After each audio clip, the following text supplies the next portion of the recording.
that, I'll just get started. Just to let you all know that we have a very rapidly changing environment right now in financial aid. What we may have known 2 weeks ago, we could have a different definition or clarification we may have gotten. So it could be a different answer at this point. We don't mean to mislead anyone. We're getting you the information as we receive it, but things can change. We're working through the Department of Education. They've been tasked with different things. There are, of course, not only the CARES Act money, but there are things dealing with the normal term that's having to be have special consideration. So in our deliberations on how we're going to do fall term and the rest of summer, things could change. So just please, again, we're not trying to mislead you. It's just that things are changing rapidly. Next slide. Oh, there it is. For you who are only in the summer term that starts next week, those disbursements, we are planning to apply to accounts Friday or Monday. We're hoping Friday, maybe even Thursday, but we've got to coordinate with another office. So those will be coming to your accounts, and you won't see those big charges. And I apologize for that, but we had a small window and couldn't do everything we wanted to do to keep those accounts clean. Just to remind you that if you drop classes for the summer term, it could have a financial aid impact. It could mean a reduction in grant aid you receive. So you may want to contact one of us in the financial aid office to see how that might impact you. Stephanie Blaney did a lot, most all the packagings for summer, and that is a time intensive. It is mostly manual. So if you have questions, you could direct them to Stephanie or myself, and we'll get back to you as soon as we can. But also know that we are participating in a lot of meetings, and we're not ignoring you. We just may not be able to get something answered within 30 minutes.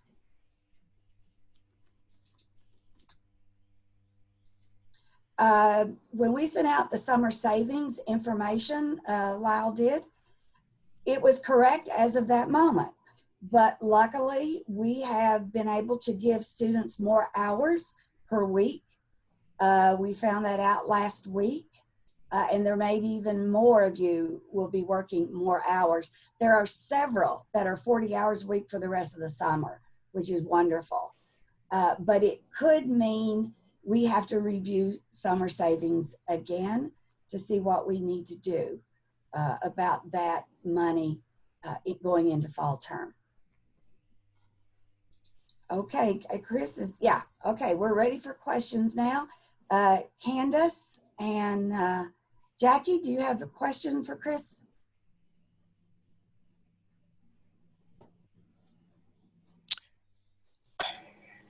Looks like our first question is, I am a May graduate who has to take one summer class to fulfill degree requirements. I saw that I owed $14,000. Does this mean that I have to pay the $14,000? I also received a financial award letter that says that has $1,118.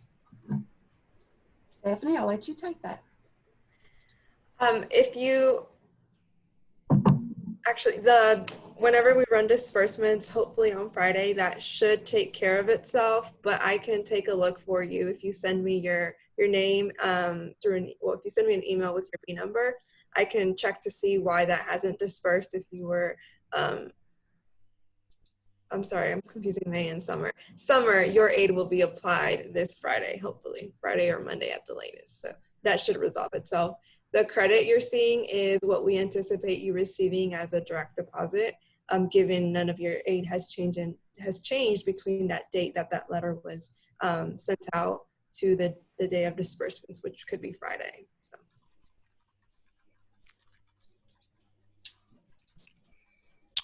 Next question. I am currently enrolled in one credit, but it says that you need at least 1.25 for summer aid. Can I take a class at my local university and transfer it in? There's more over here on the actual chat itself. I'm trying to get that class June session, but many are already full. No, you do not have to take 1.25 to get any aid. If you're only taking a 0.25, you may still qualify for grant aid. So I want to clear up that misconception. All right. Next question. How are summer savings impacted for off-campus students that do not have a job this summer? Yes, we sent something out, like I said, but Lyle did an update about how we're going to look at summer savings. We do recognize that you can't come back to campus and work even full time. And when students moved off in March, they probably were thinking it was going to be a normal summer.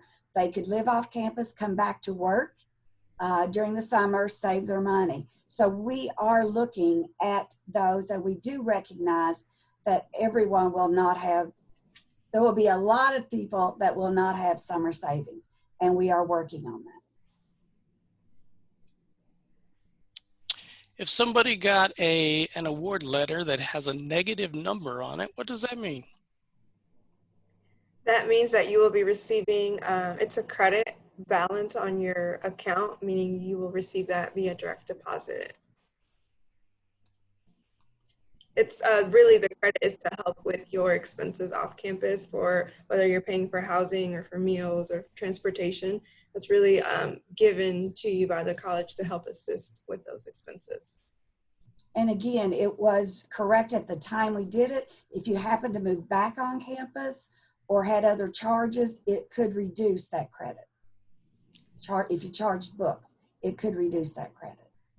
So it's only an estimate, as best we could at that time that I completed the packaging. And as Teresa mentioned earlier, I think it's really important for students to know that dropping courses does directly impact the aid you're eligible for, whether that's institutional or federal.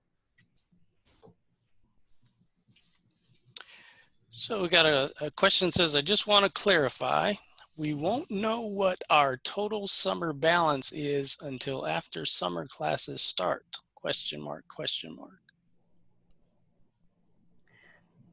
The hope is that by Friday we can have aid released, and so then you would have a better idea of what you're actually responsible for the remainder of the summer.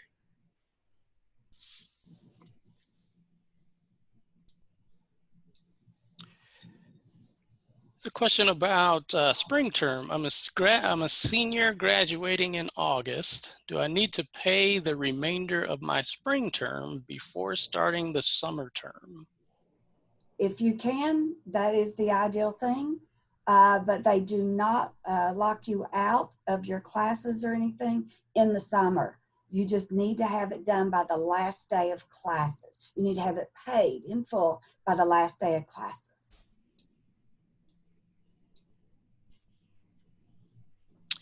I've tried to reach someone other than Scott Steele by my advisor about classes that are still open. Can someone please compile a list of classes that are still open? I guess that would be a question for Lyle and Linda. Maybe take back to those folks. That's kind of beyond our purview, but we can certainly hopefully have somebody look at that, about compiling classes that are still open. Linda, are you on? Do you want to take that one?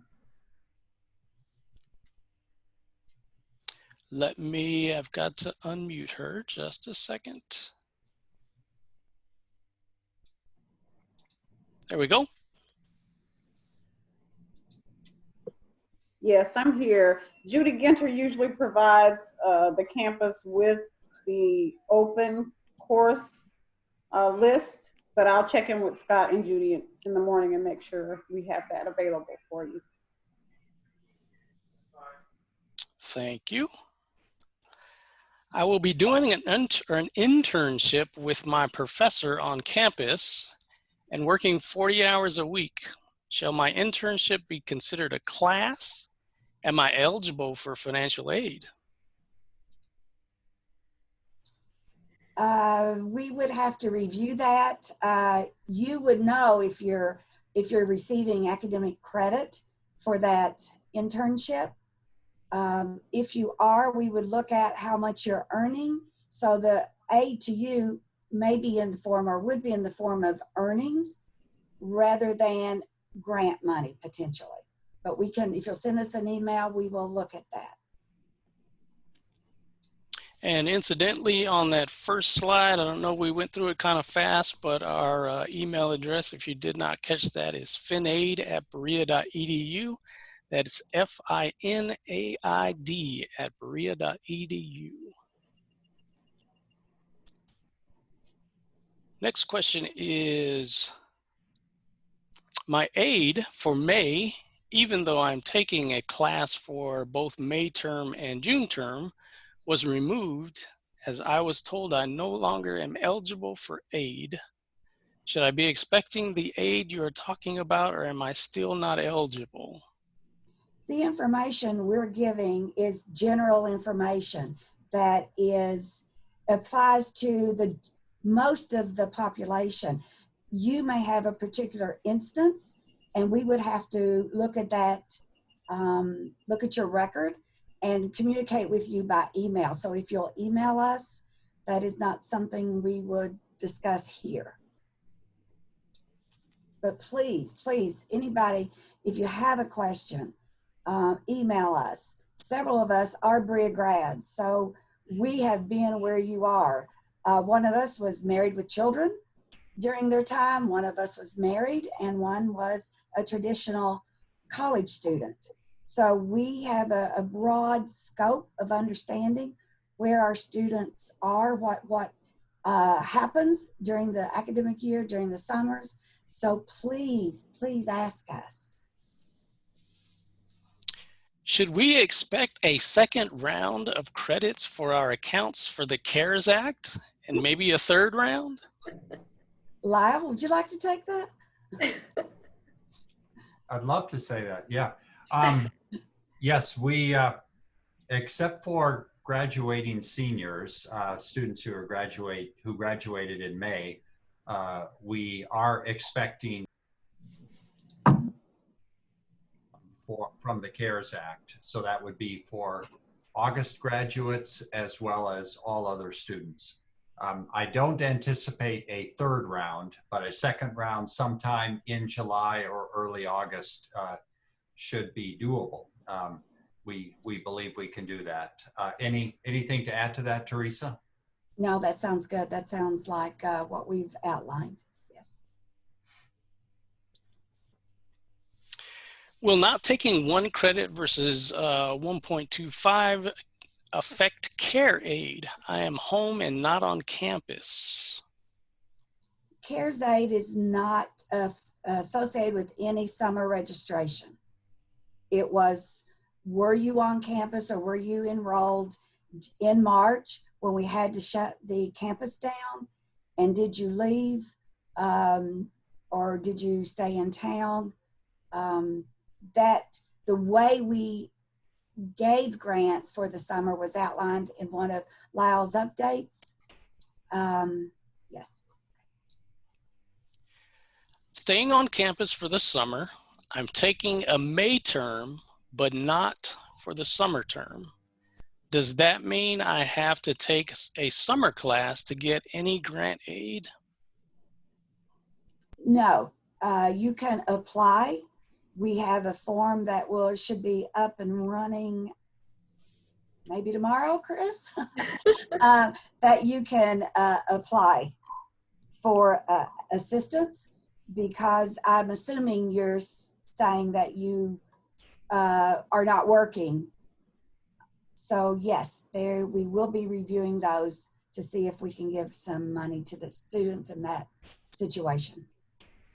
And Teresa, can you make a distinction between the students that are working in class during May but not taking class but working during the summer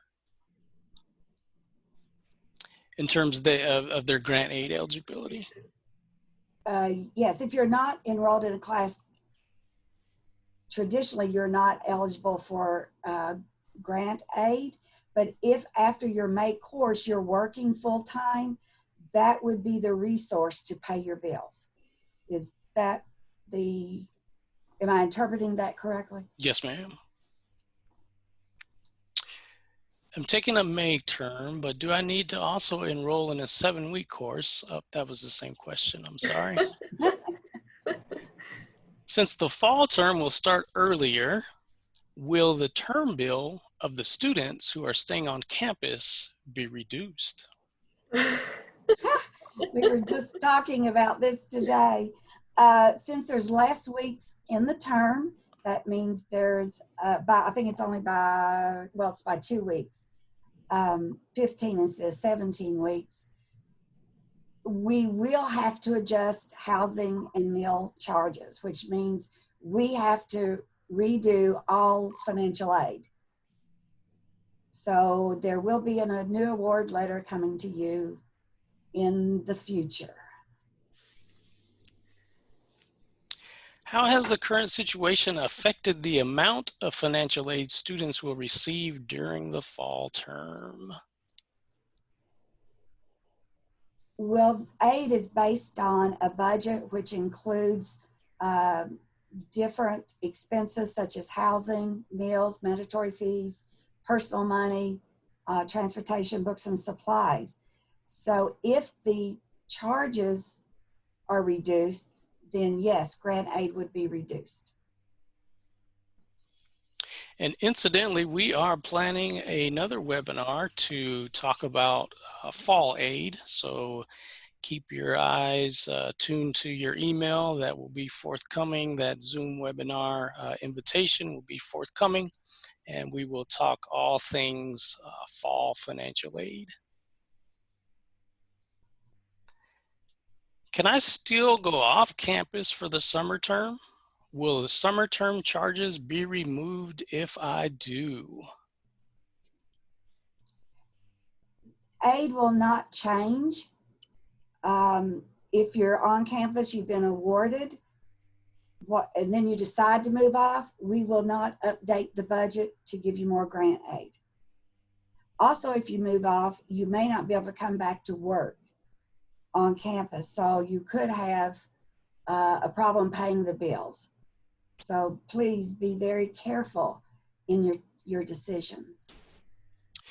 Hollis, I notice you're on the call. Put you on the spot. Would you like to speak a little bit to that question in terms of the permission to move off campus or not?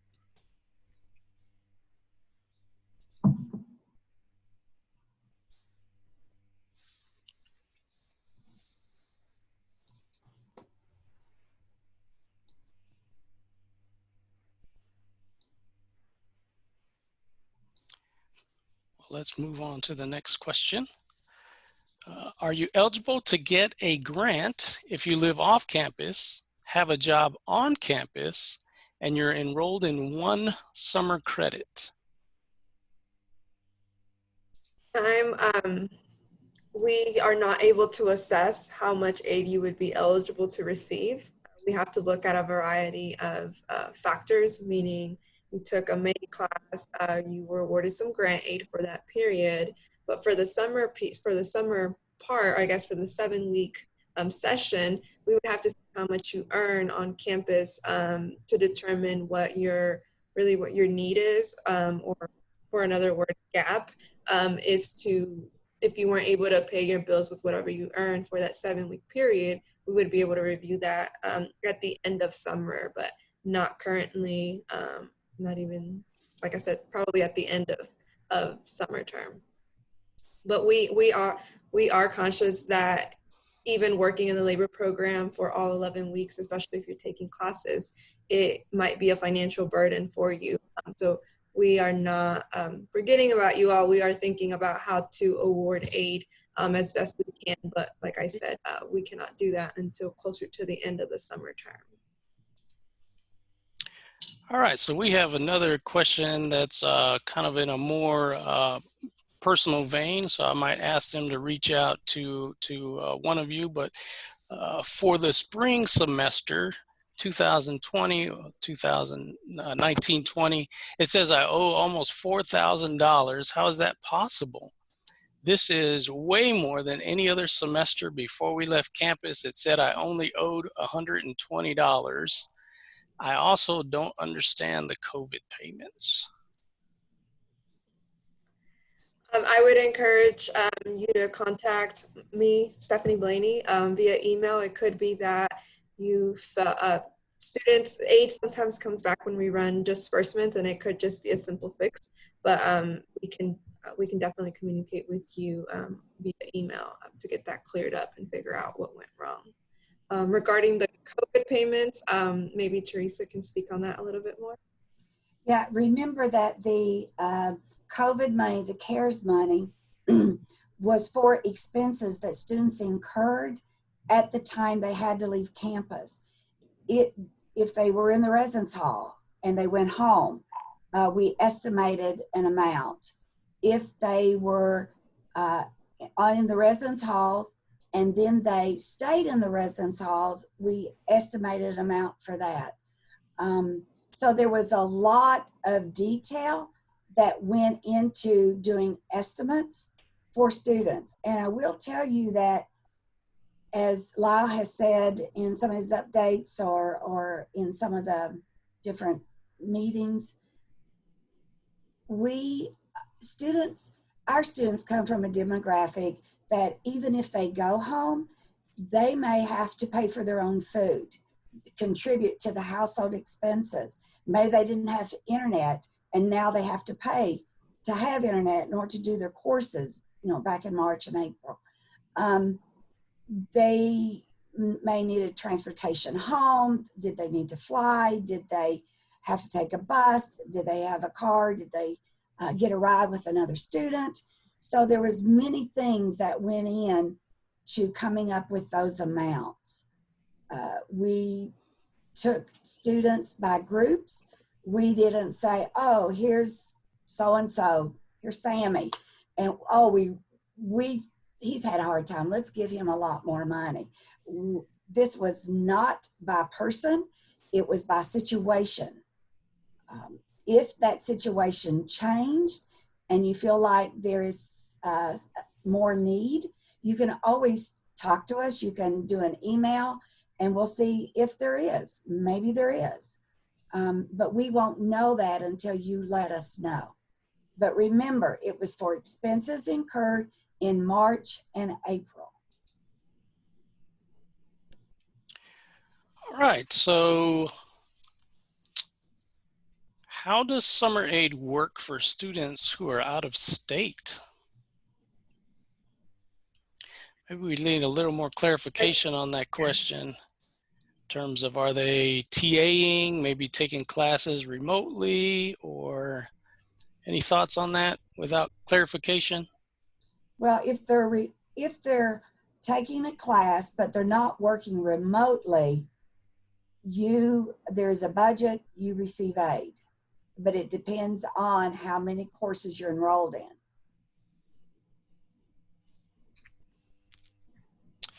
Will Berea assist with paying the charges if I take a class at another school as a guest student? Will the bill for on-campus students be reduced because fall term is starting earlier? I think we answered that question, but the first part is, will Berea assist with paying the charges if I take a class at another school as a guest student? Well, if they're talking about EKU, we have an agreement. I understand there's an agreement, and Linda may be able to talk to this more than I can. But typically, let's say you're home for the summer, you're taking one class remotely, and you decide to take another class at the local university. The only thing we can help with for those charges is federal Pell Grant and or federal loan. Yes, and Teresa's right. We have an articulation agreement with EKU, so you can take classes at EKU.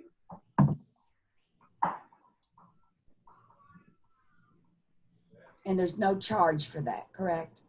Correct.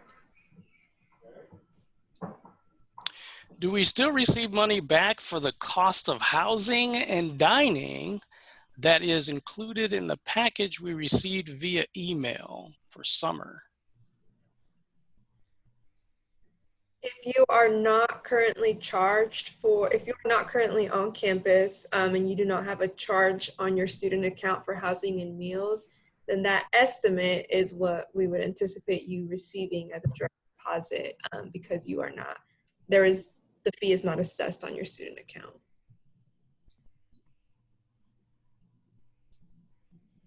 Will Berea assist me with paying for an off-campus guest student class if I get in a Berea course for June? Repeat that. Will Berea assist me with paying for an off-campus guest student class if I get in a Berea class for June? I wonder if that means if I can't get in a Berea class for June. So I think it would be the same kind of question that you and Dr. Leak answered in terms of the consortium agreements. Yeah, that, or if they're talking about, if they're taking a Berea class, they're living off campus, will they get aid? If they're enrolled in a course, we would evaluate that for aid, yes. So I'm not sure which way they're meaning that. If your bill is $2,500 and you are most likely to earn $3,000, will you be eligible for any aid? I would encourage you to contact us so that we can look at the whole picture. Students who ideally make enough in the labor program to cover their charges, whether it's $1,200 total for housing and meals. If you are not taking classes, you would more than likely not be eligible for aid. But like I said, it is a case-by-case situation. So we would need a little bit more information before we could answer that. And this summer is very unusual. So even though the answer we may give this summer may not apply to any other summers. So just be aware of that.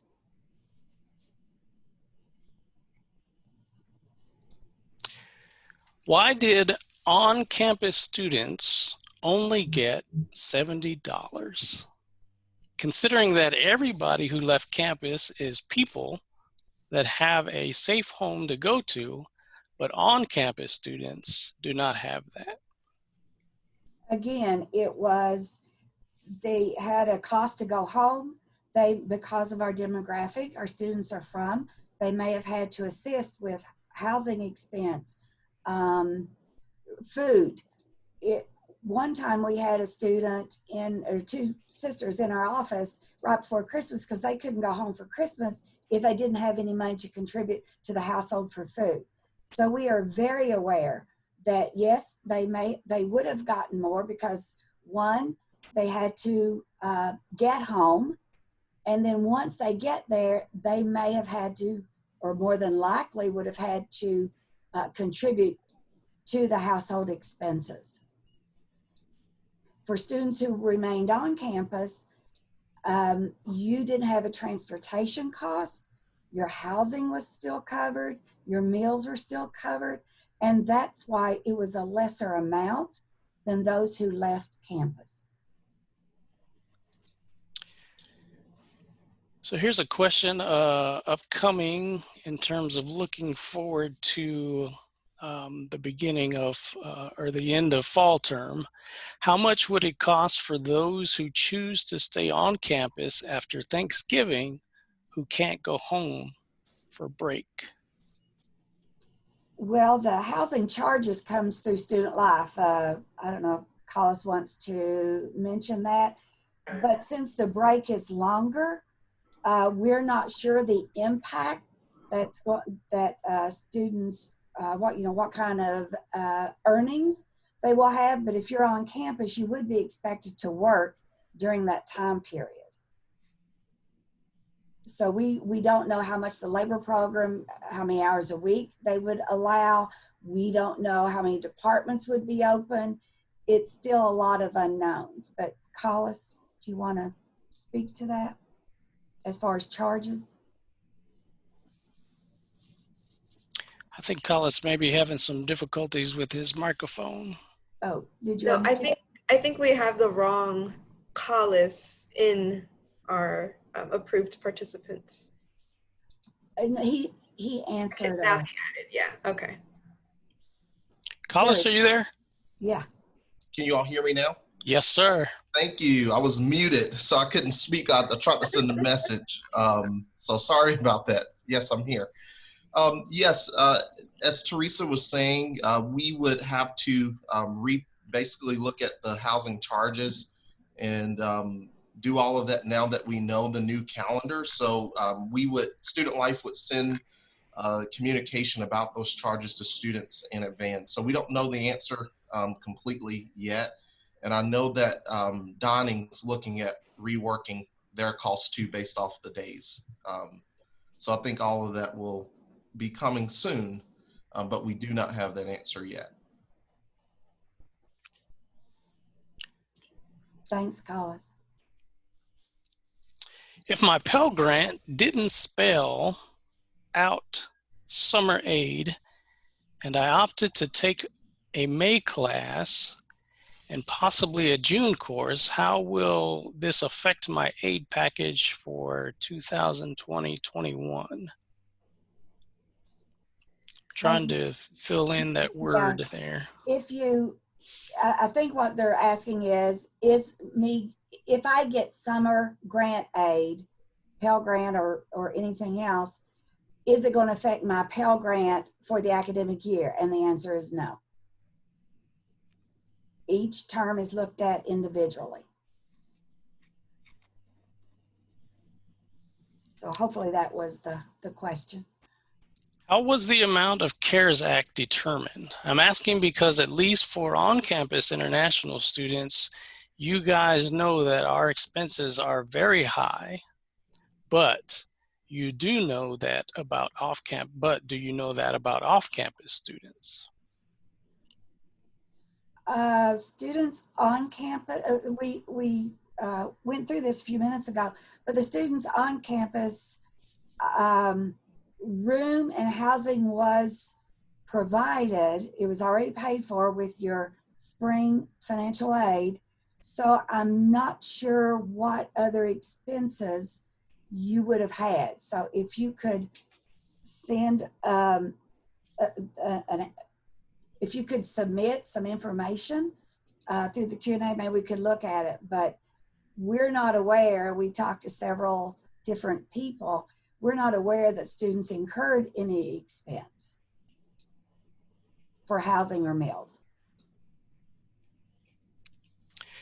If I'm an off-campus student and not taking classes this summer and not working, will I be eligible for aid?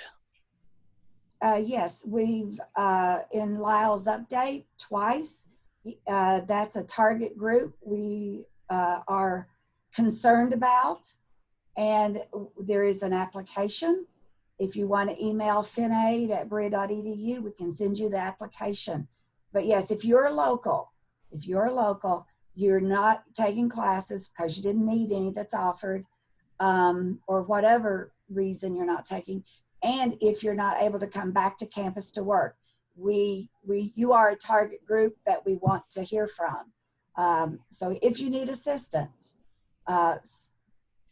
send an email to FinAid and we'll send you the link for the application. Teresa, can you expand? Can you explain what you mean by local? Local is you moved off campus and you had planned to be, you're close enough that you had planned to come back to work on campus and couldn't. So we're talking within 20, 30 minutes commute probably, or less. That's probably the farthest out. So if you went home to Rockcastle County and you really had planned to come and work in the summer but couldn't, then please let us know. We'll send an application and we will review your request. You also have to include budget information, expenses, any income. If you're in town and you're receiving the SNAP benefits, food stamps, or things like that, you have to list all that so we can get a good picture of what your financial situation is currently. Do y'all have anything else? Is that? Yeah, thank you. Hollis, if we can go back, there was a question about with the current situation impact, excuse me, is it too late for me to move off campus and will I still be charged for living on campus? If you could speak to that. Yes, and so we're kind of like what Teresa was saying on the financial aid side on housing. At this point, we would not be refunding students, and that's because of cost, and dining actually depends on accurate numbers. So staffing and all of those things can be aligned. So we would not be looking to refund. And I think during the term, it's usually 2 weeks. And one of the things we did in student life, and information was flowing and moving so fast, but we had area coordinators follow up with all students about their plan for summer. And so we actually submitted all of those charges before the deadline to put charges on accounts. So those charges have been submitted. It's a lot easier to add charges than it is to start taking away. And that is manual work for our office as well. So again, we're not looking to do those refunds, and really we encourage students to stay on campus, especially not knowing what the scenario that will be selected. We could all be back or it could be hybrid, we're not sure. But one way to make sure that you're here is to stay here and work it out through that way. So that would be what we would encourage students to do at this time. Are there any grants available for students living on campus, working on campus, and enrolled in one summer credit? Have already assessed the grant aid you are eligible for based on, first, if you're taking a class, and then your labor earnings. Any period after, let's say you're taking a May, you said you were taking a May class, that 7-week period, the hope is that with your labor earnings, that would help cover your balance on your student account. If at the end of summer there is still some, if there is a remaining balance, then we could see if there's additional aid we can provide you based on the amount we anticipated you earning versus what you actually earned. So we would have to unfortunately wait towards the latter part of summer before we can give you a yes or no. And we would definitely be looking for payments that you have made to your account so that from your labor earnings, you're making payments.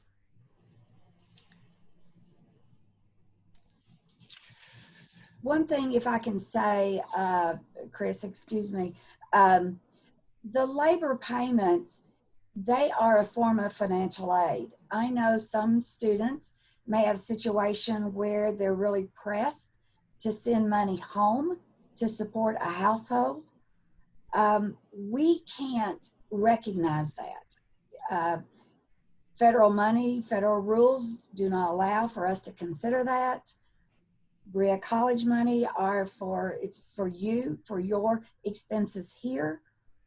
And I know students can be pulled between family and the school, but you just need to know that that is money to help you pay your bills for your educational expenses here in Berea. So I just want to make sure people understand that. It's not that we're trying to be mean, but it's just another form of financial aid that we have to take into consideration. Here's a question, looks like for fall term, and again, to be determined probably at our later webinar, how is the 2-term semester going to work in terms of financial aid? That's a great question. We're still working on that answer. We've got our software consultants, our administrative software consultants with us this week, and we're trying to figure out a way, what's the best way, easiest way. It will probably look something like summer, because we do 2 parts of a summer term, the May term and then the summer term. For financial aid, we look at that as a summer term with 2 parts. And that's what we're looking at. It will be a challenge, but we're going to meet it and get that aid out. For the second round of CARES Act, how will the amount be determined? It's already been determined. You receive, most people receive 70% of what their total. You receive that back in May. The other 30% will come later in the summer, as was referenced earlier in the this town hall meeting. The exception would be for August graduates. You receive 50%, so you would be receiving 50% later in the summer. The other 50%, let me make sure we're clear. So what you received was not 100%. It was only 70% of your total. If you're an August grad, you receive 50% of the total. Can I get aid even though I stayed on campus after March, but moved off campus in May? Again, we would have to look at that. We can't give aid for 2 places. So if housing charged you for summer, you told them you were going to be here for summer, and they charged you for summer, and then you decided to leave, as we mentioned earlier, nothing's going to change. There's no more aid. And we can't give money for you living in 2 places. So if you're being charged for housing on campus, housing and food, we can't then give you more aid for housing and food off campus. We can only give you 1 housing and meal package. Again, maybe somebody joined us late. Just a question about the $14,000 on my student account. My summer term charge is over $14,000. Is this a tuition cost? When will it be covered by aid? If your class begins June 8th, we hope to have aid on at the latest by Monday. That $14,300 will disappear as we apply aid for tuition in that exact amount.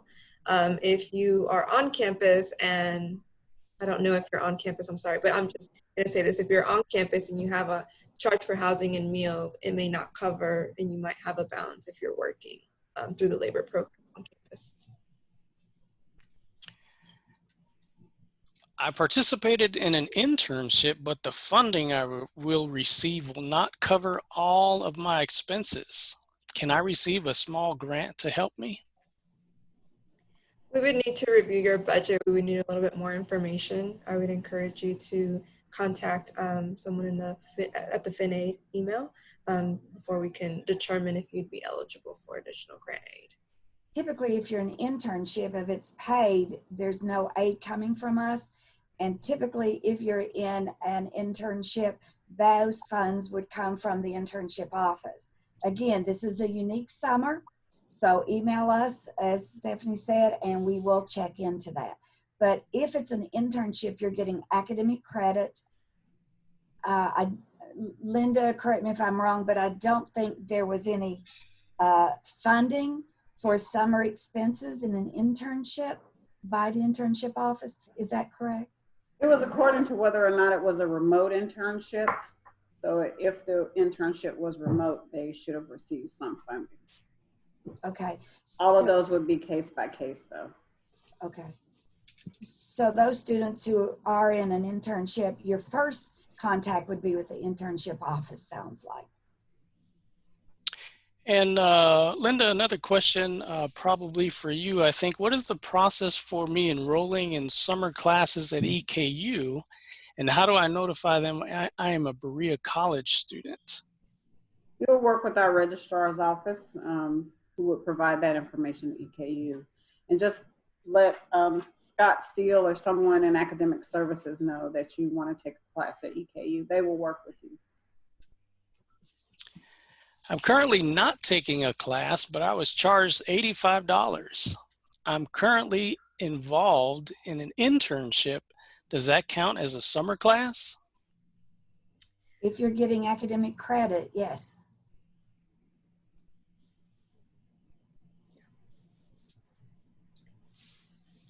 Is there any aid for the $85? We can review it.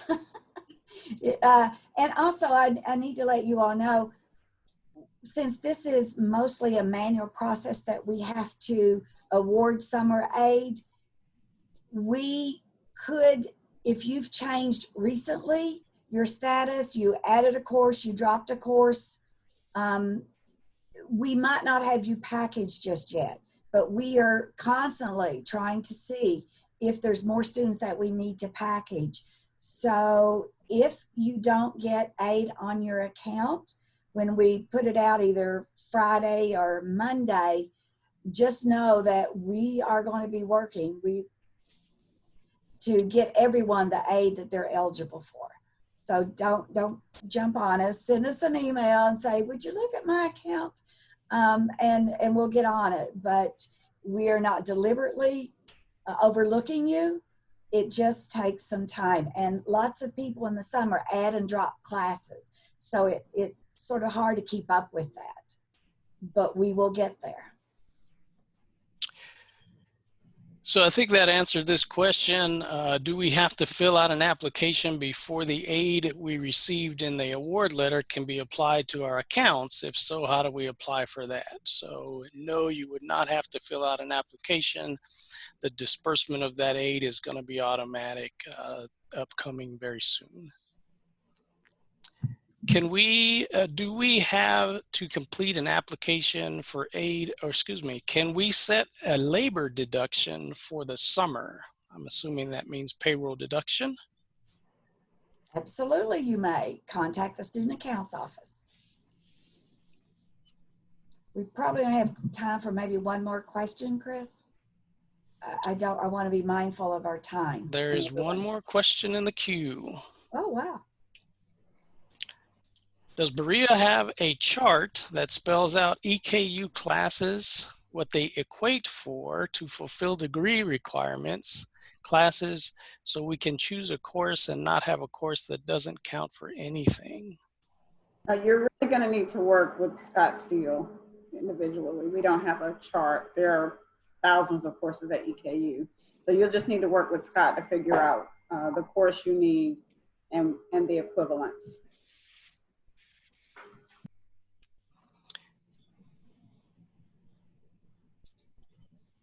All right. Well, again, thank you folks for joining us tonight. Hope that you have been informed, and I don't see any more questions, but if you have any other questions after you start processing some of this information, certainly feel free to reach out to us. You can reach out to us individually, or again, our office email is finaid, FINAID, @berea.edu.